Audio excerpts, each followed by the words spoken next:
Ah oui. Papa, maman, cher honorable, chère excellence, votre satisfaction est notre devoir. Voici la solution rapide pour toute activité des transactions immobilières en RDC. Pour la vente, l'achat et la mise de prestations et services SARL, la solution rapide pour toute activité des transactions immobilières en République démocratique du Congo. Vente, achat, gestion, estimation, mise en location des biens meubles et immeubles, contactez-nous au plus 243 85 27 79 630. Vous avez une parcelle à vendre, un terrain, une villa, une L'agence congolaise de prestations et services SARL, la solution rapide pour toute activité des transactions immobilières en République démocratique du Congo. Vente, achat, gestion, estimation, mise en location des biens meubles et immeubles, contactez-nous au plus 200. Oji mamacita, Oji mamacita, tu es tant de qui de moi de nous pour t'acheter des massa. Vas-y mamacita, Oji mamacita, en plan ensemble je t'ai dit je t'aime à travers le milinga. Oji mamacita, tu es tant de qui de moi de nous pour t'acheter des massa. Oji mamacita, en plan ensemble je t'ai dit je t'aime à travers le milinga. Quand je pense à toi je suis pas allé, je suis péché encore.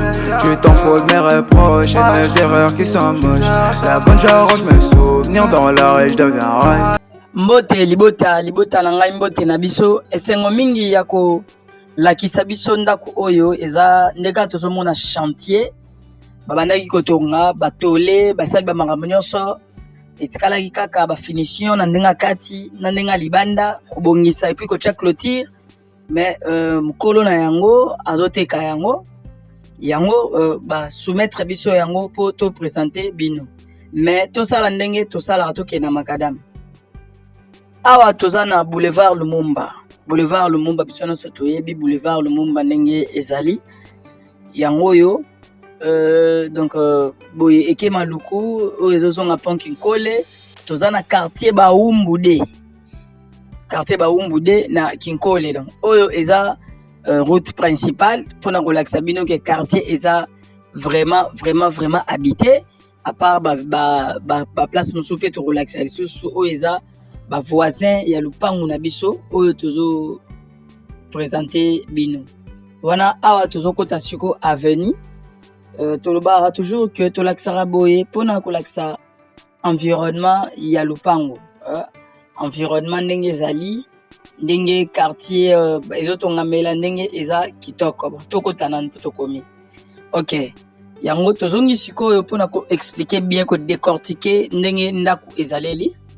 Dans ndaku toye kotala yango yo eza ndaku ya 3 chambres, 2 salles de bain, cuisine na petit magasin. Donc ndaku eza bien construit, lupango eza munene, tokoloba ba dimension na suka to relaxa ba dimension ndenge ezali, mais ndaku eza munene ndeka tozomona boye eloko etikali awa eza kaka ba finition.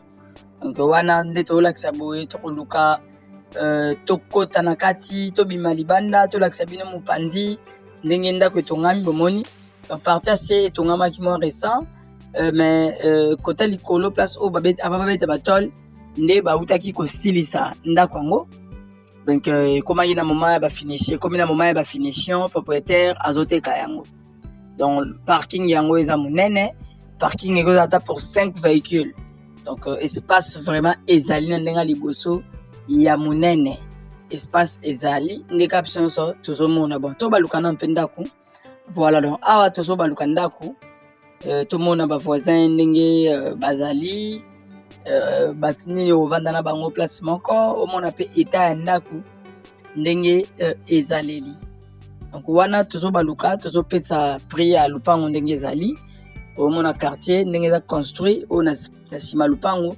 nde baninga batongi. Donc, quartier eza kitoko. Prix ya lupangu eza $30,000 à discuter. Donc, lupangu batiango na prix à $30,000 à discuter. Excusez, donc $30,000 à discuter. Bomoni ndenge ezali.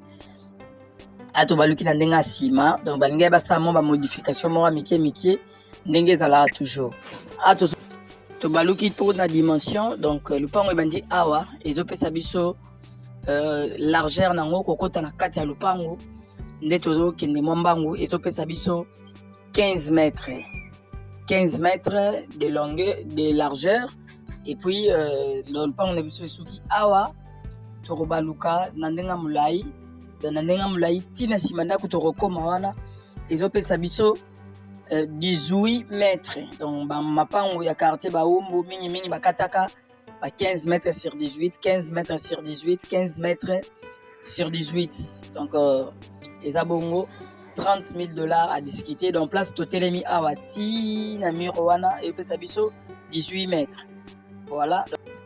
Et puis awa totelemi siko na ndenge ya avenue et continuer donc continuité ya avenue tolobaki lupango eza entre deux directions oyo ya munene mususu ya docteur Sulebengo na direction oyo tomateli boye po tolakisa deuxième direction et puis avenue moni to zoome ndaku nyos po moni ndaku et puis tomeka mpe kotala pe quartier nde baninga batongi nde makambo ezali donc voilà un peu quartier ndenge ezo tongama et awa toza na deuxième direction donc tokoti avenue tobimi na direction ya mibale oyo ebimi pe kaka à 6 minutes na boulevard Lumumba donc bonne chance na batu nyonso oyo bakozala intéressé merci beaucoup.